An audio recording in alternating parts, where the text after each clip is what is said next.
Halo semuanya, selamat datang di pembahasan kita kali ini. Hari ini kita bakal ngebedah sebuah materi yang menurut saya luar biasa banget. Kita akan mengupas tuntas kehidupan awal Nabi Muhammad. Premis dari sumber kita ini benar-benar menarik. Gimana kalau setiap kesulitan, tragedi, dan kehilangan di masa mudanya itu sama sekali bukan kebetulan, melainkan sebuah persiapan yang dirancang sangat sempurna untuk takdirnya yang paling besar nanti. Oke, yuk kita langsung bahas ini. Ada satu pertanyaan besar yang jadi inti dari seluruh perjalanan kita di materi ini. Gimana ceritanya seorang pria yang lahir sebagai yatim piatu, tanpa harta warisan atau kekuasaan, bisa bangkit melawan rintangan yang bisa dibilang mustahil, dan sekarang menjadi sosok panutan bagi lebih dari 2 miliar orang di seluruh dunia. Nah, inilah yang bakal kita cari tahu bareng-bareng. Bagian pertama, masa kecil yang yatim piatu. Sumber kita ini secara khusus benar-benar menyoroti beban emosional yang sangat berat di masa awal kehidupannya. Bayangin aja, pada tahun 571 Masehi, beliau lahir tanpa pernah melihat ayahnya sama sekali. Terus sesuai tradisi saat itu, beliau langsung dikirim ke padang pasir untuk diasuh oleh ibu susuan, Halimah. Nah, baru saja kumpul lagi sama ibu kandungnya, Aminah, di usia 4 tahun, ibunya meninggal tepat di hadapannya saat beliau baru umur 6 tahun. Pengasuhan kemudian beralih ke kakeknya yang luar biasa penyayang, Abdul Muthalib.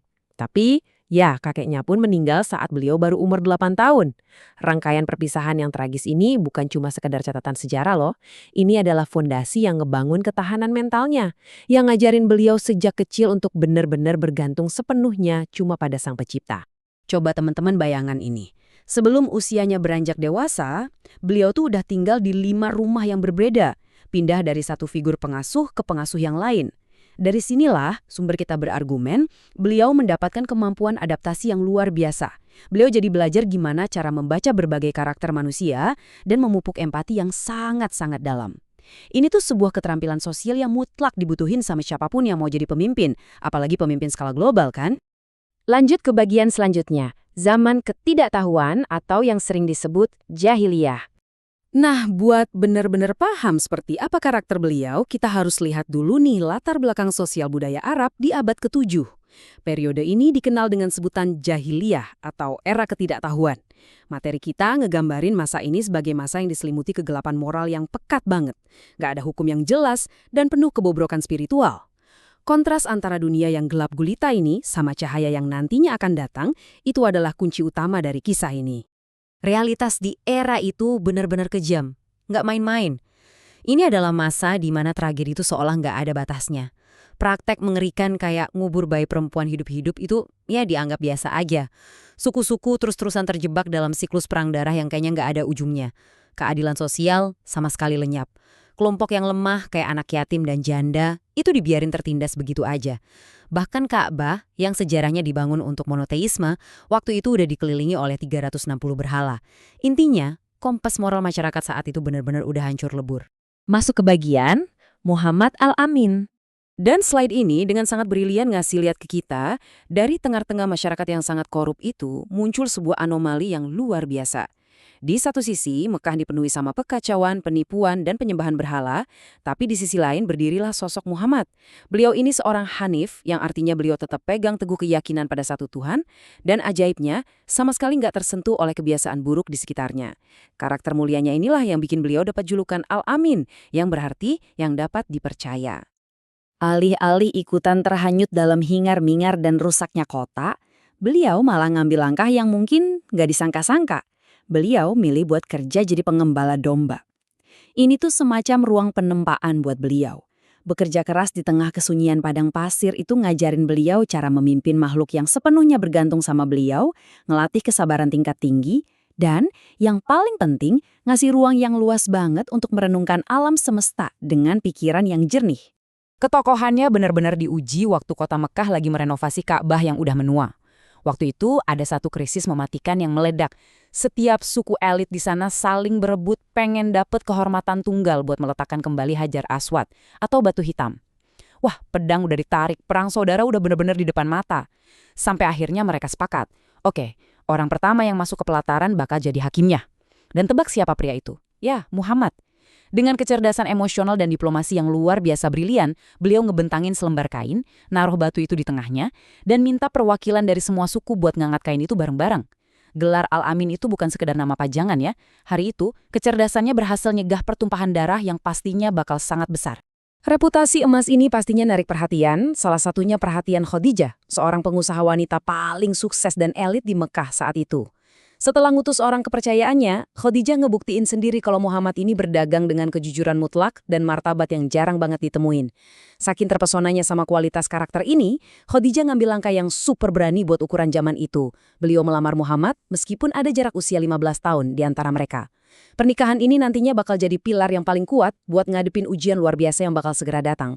Dan kita sampai di bagian wahyu pertama. Nah, tensinya mulai naik nih. Menjelang usia 40 tahun, beliau ngerasa semakin terasing dari kebobrokan Mekah dan kebutuhan beliau buat menyendiri itu memuncak. Beliau jadi rutin mendaki Gunung Nur, nyari keheningan mutlak di sebuah gua kecil yang namanya Gua Hira. Sampai akhirnya puncaknya tiba di tahun 610 Masehi di suatu malam di bulan Ramadan. Di tengah sunyinya padang pasir, segalanya berubah selamanya. Malaikat Jibril tiba-tiba muncul tepat di hadapan beliau. Bacalah dengan menyebut nama Tuhanmu yang menciptakan. Dia telah menciptakan manusia dari segumpal darah. Itulah perintah langsung dari sang malaikat. Coba kita resapi sebentar besarnya momen ini ya. Seorang pria yang secara historis itu nggak bisa membaca dan nggak bisa menulis, tiba-tiba diinstruksikan oleh kekuatan ilahi untuk menjadi penerjemah kebenaran untuk mulai membaca buku alam semesta. Merinding nggak sih bayanginnya? Dan yang menarik, respons beliau itu sangat-sangat manusiawi dan otentik.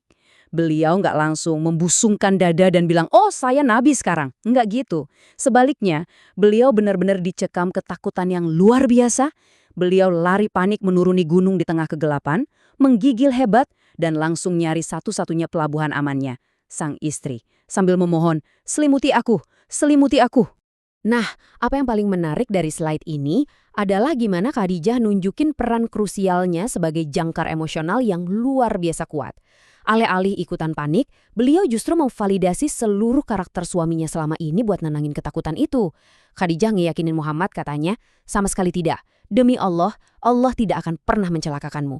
Karena beliau tahu suaminya ini orang yang selalu jujur, selalu bantu orang miskin, dan selalu jaga silaturahmi. Khadijah bener-bener nguatin hati suaminya tepat di momen saat beliau ngerasa paling rapuh. Buat nyari kepastian, mereka akhirnya datang ke Waraka, seorang cendekiawan Kristen. Dan Waraka ini ngasih sebuah kesadaran yang sangat mengejutkan. Dia nggak cuma ngonfirmasi kalau itu beneran wahyu ilahi, tapi dia juga ngasih peringatan yang berat banget.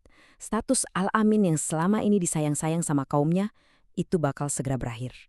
Menerima beban kenabian ini berarti beliau pasti akan difitnah habis-habisan dan bahkan diusir dari kota kelahirannya sendiri oleh orang-orang yang selama ini memuja beliau. Wah, berat banget kan? Bagian terakhir kita, orang-orang pertama yang beriman. Ngadepin tugas yang sangat monumental ini, praktek-praktek fondasional kayak sholat itu pertama kali dibangun di dalam lingkungan rumah tangga sendiri secara rahasia. Khadijah adalah orang pertama yang beriman. Terus ada Ali, sepupunya yang waktu itu baru umur 10 tahun, tapi punya pemikiran yang sangat tajam. Disusul sama Abu Bakar, sahabat karibnya sejak lama. Kesetiaan Abu Bakar yang benar-benar tanpa ragu inilah yang nantinya langsung ngebantu nyebarin pesan baru ini secara diam-diam di antara para elit Mekah. Jadi semua ini ninggalin kita sama satu pertanyaan yang bikin mikir.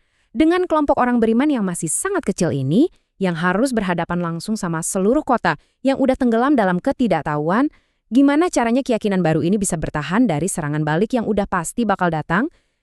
Taruhannya ini benar-benar nyawa loh. Dan ini ninggalin rasa penasaran yang besar buat ngerti gimana faksi sekecil ini bisa ngelewatin badai yang ada di depan mata. Makasih ya udah nemenin saya ngebedah materi yang luar biasa ini. Sampai jumpa di pembahasan kita yang lainnya.